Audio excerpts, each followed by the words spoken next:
NRC আৰু বিদেশী বিতৰণৰ মাজত কোনো ধৰণৰ সম্পৰ্ক নাই। সৰ্বোচ্চ ন্যায়ালয়ে এই কথা স্পষ্ট কৰি দিছে। সদনত মুখ্যমন্ত্ৰী ডক্টৰ হিমন্ত বিশ্ব শৰ্মাই মন্তব্য কৰিছে যে এনআৰচিত নাম থাকিলেও বিদেশী বিতৰণ কৰিব পাৰিব বা বিদেশী বুলি চিনাক্ত কৰিব পাৰিব। এনআৰচিত নাম থকাৰ পিছতো চাৰ্কল অফিচাৰে কোনো এখন এনআৰচিত নাম দিয়াটো একো জৰুৰী নহয় বুলি উল্লেখ কৰিছে মুখ্যমন্ত্ৰী ডক্টৰ হিমন্ত বিশ্ব শৰ্মাই। এই মুহূৰ্তত লৈছো সবিশেষ তথ্য।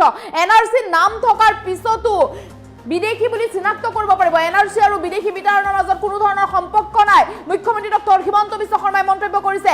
সৰ্বোচ্চ ন্যায়ালয়ে এই কথা স্পষ্ট কৰি দিছে বুলি মুখ্যমন্ত্ৰীগৰাকীয়ে উল্লেখ কৰিছে। সদনত মুখ্যমন্ত্ৰী ডক্টৰ হিমন্ত বিশ্ব শৰ্মাৰ ডাঙৰ মন্তব্য।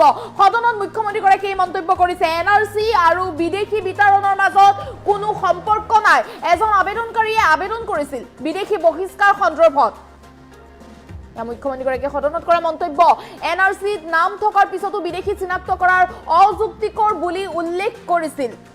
আৰু এই আবেদন সন্দৰ্ভত সৰ্বোচ্চ ন্যায়ালয়ৰ ডাঙৰ নিৰ্দেশনা। এনআৰচি নিজৰ ৰাস্তাত, বিদেশী চিনাক্তকৰণ প্ৰক্ৰিয়া হৈছে সুকীয়া। এনআৰচি আৰু বিদেশী বিতৰণৰ মাজত কোনো ধৰণৰ সম্পৰ্ক নাই। এনআৰচিৰ নাম থাকিলেও চৰকাৰে চলাব পাৰিব বিদেশী চিনাক্তকৰণ প্ৰক্ৰিয়া। কোনো চাৰ্কল অফিচাৰে এনআৰচি বনাই দিলে বন্ধ হৈ নাযায় চৰকাৰৰ অভিযান।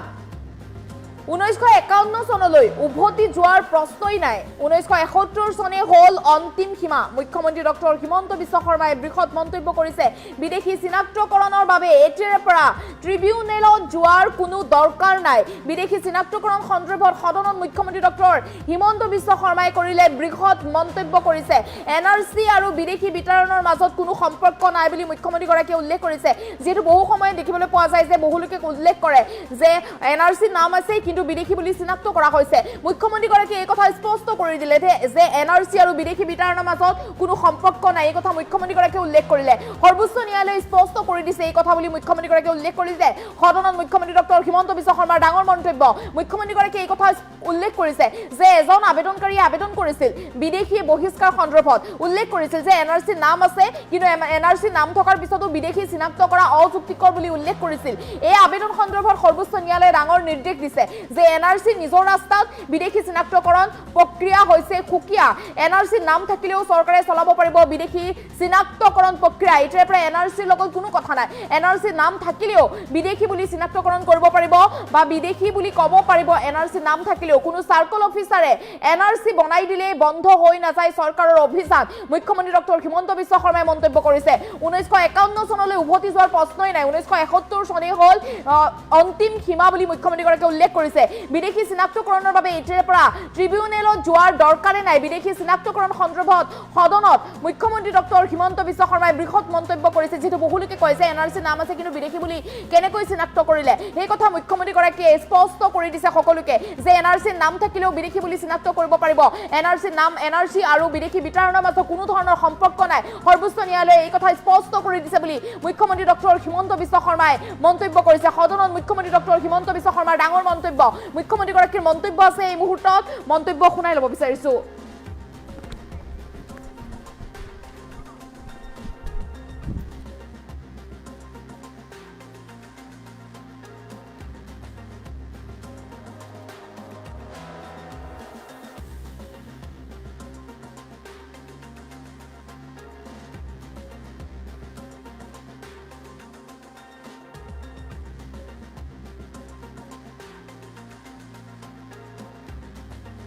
পাৰিব বিদেশী চিনাক্তকৰণ প্ৰক্ৰিয়া চলাব পাৰিব বুলি উল্লেখ কৰিছে মুখ্যমন্ত্ৰী ডক্টৰ হিমন্ত বিশ্ব শৰ্মাই। কোনো চাৰ্কল অফিচাৰে এনআৰচি বনাই দিলে বন্ধ নহয় চৰকাৰৰ এই অভিযান, বন্ধ নহয় বুলি মুখ্যমন্ত্ৰী ডক্টৰ হিমন্ত বিশ্ব শৰ্মাই উল্লেখ কৰিছে। 1951 চনলৈ উভতি যোৱাৰ প্ৰশ্নই নাই। 1971 চনেই হ'ল অন্তিম সীমা বুলি মুখ্যমন্ত্ৰী ডক্টৰ হিমন্ত বিশ্ব শৰ্মাই উল্লেখ কৰিছে। বিদেশী চিনাক্তকৰণৰ বাবে এতিয়াৰ পৰা ট্ৰিবিউনেলত যোৱাৰ কোনো দৰকাৰ নাই বুলি মুখ্যমন্ত্ৰী ডক্টৰ হিমন্ত বিশ্ব শৰ্মাই উল্লেখ কৰিছে। মুখ্যমন্ত্ৰীগৰাকী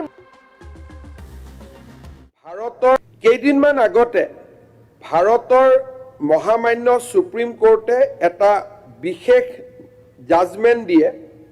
সেই জাজমেণ্টটোত এটা কথা সুপ্ৰিম কোৰ্টে স্পষ্ট কৰি দিয়ে যে এনআৰচি আৰু বিদেশী বিতৰণৰ মাজত কোনো সম্পৰ্ক নাই।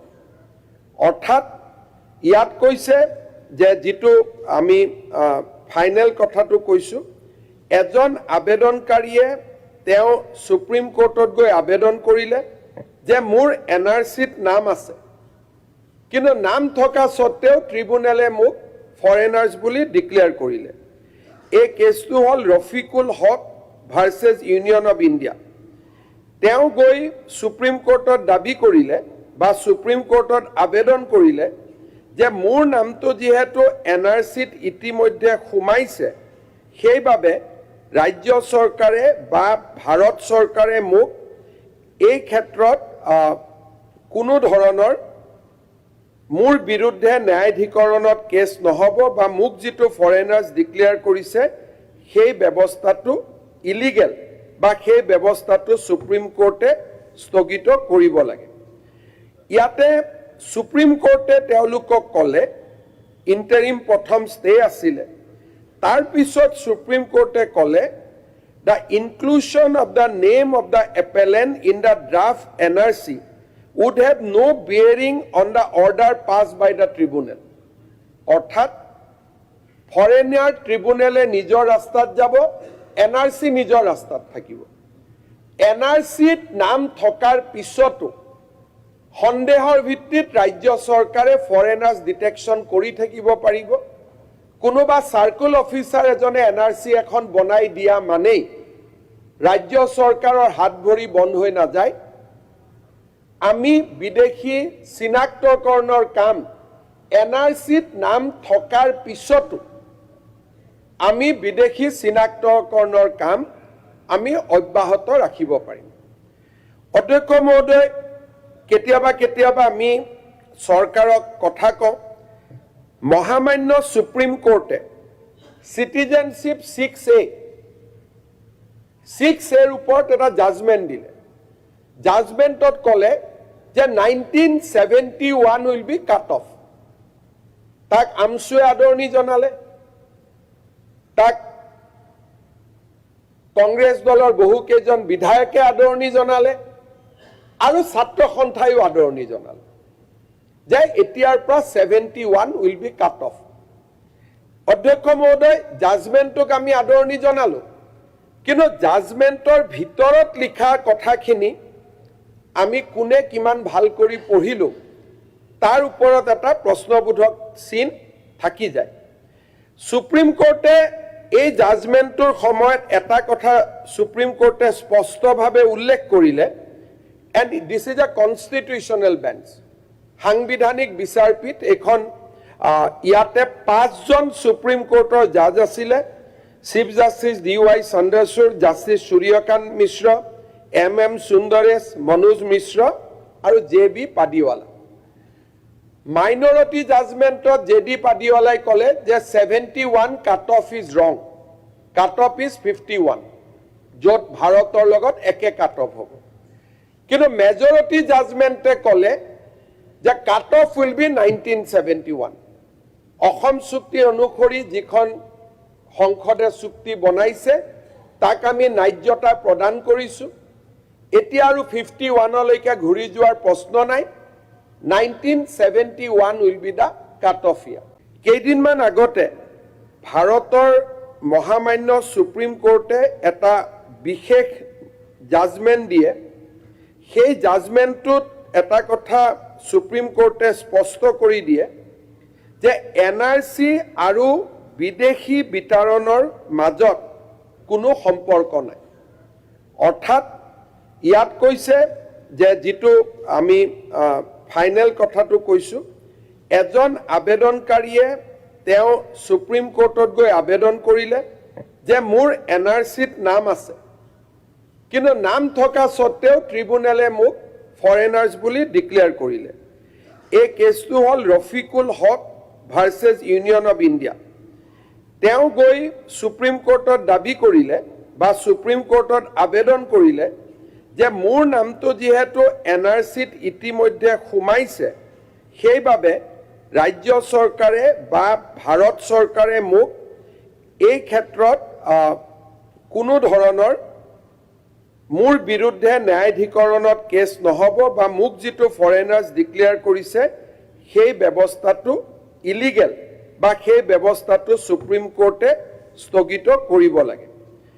ইয়াতে সুপ্ৰিম কোৰ্টে তেওঁলোকক ক'লে ইণ্টাৰিম প্ৰথম ষ্টে আছিলে তাৰ পিছত সুপ্ৰিম কোৰ্টে ক'লে the inclusion of the name of the appellant in the draft NRC would have no bearing on the order passed by the tribunal. অৰ্থাৎ ফৰেনাৰ ট্ৰিব্যুনেলে নিজৰ ৰাস্তাত যাব, NRC নিজৰ ৰাস্তাত থাকিব। NRCত নাম থকাৰ পিছতো সন্দেহৰ ভিত্তিত ৰাজ্য চৰকাৰে ফৰেনাৰ্ছ ডিটেকশ্যন কৰি থাকিব পাৰিব। কোনোবা চাৰ্কুল অফিচাৰ এজনে NRC এখন বনাই দিয়া মানেই ৰাজ্য চৰকাৰৰ হাত ভৰি বন্ধ হৈ নাযায়।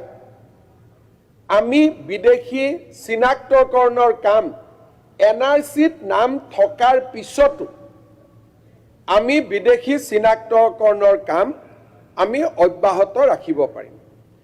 অধ্যক্ষ মহোদয়, কেতিয়াবা আমি চৰকাৰক কথা কওঁ, মহামান্য সুপ্ৰিম কোৰ্টে চিটিজেনশ্বিপ 6A ওপৰত এটা জাজমেণ্ট দিলে। জাজমেণ্টত ক'লে যে 1971 উইল বি কাট অফ। তাক আমছুৱে আদৰণি জনালে, তাক কংগ্ৰেছ দলৰ বহুকেইজন বিধায়কে আদৰণি জনালে আৰু ছাত্ৰ সন্থায়ো আদৰণি জনালে যে এতিয়াৰ পৰা 71 will be cut off.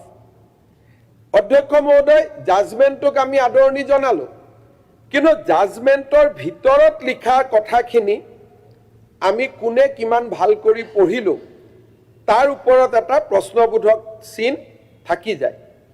Supreme কোৰ্টে এই জাজমেণ্টৰ সময়ত এটা কথা সুপ্ৰিম কোৰ্টে স্পষ্টভাৱে উল্লেখ কৰিলে, and this is a constitutional bench, সাংবিধানিক বিচাৰপীঠ এইখন। ইয়াতে 5জন সুপ্ৰিম কোৰ্টৰ জাজ আছিলে, chief justice DY Chandrachud, justice Surya Kant Mishra, MM Sundaresh, Manoj Mishra আৰু JB পাদিৱালা। মাইনৰিটি জাজমেণ্টত JD পাদিৱালাই ক'লে যে 71 কাট অফ ইজ ৰং, কাট অফ ইজ 51, য'ত ভাৰতৰ লগত একে কাট অফ হ'ব। কিন্তু মেজৰিটি জাজমেণ্টে ক'লে যে cut off will be 1971। Assam চুক্তি অনুসৰি যিখন সংসদে চুক্তি বনাইছে তাক আমি ন্যায্যতা প্ৰদান কৰিছোঁ। এতিয়া আৰু 51লৈকে ঘূৰি যোৱাৰ প্ৰশ্ন নাই। 1971 will be the cut off year. কেইদিনমান আগতে ভাৰতৰ মহামান্য সুপ্ৰিম কোৰ্টে এটা বিশেষ জাজমেণ্ট দিয়ে। সেই জাজমেণ্টটোত এটা কথা সুপ্ৰিম কোৰ্টে স্পষ্ট কৰি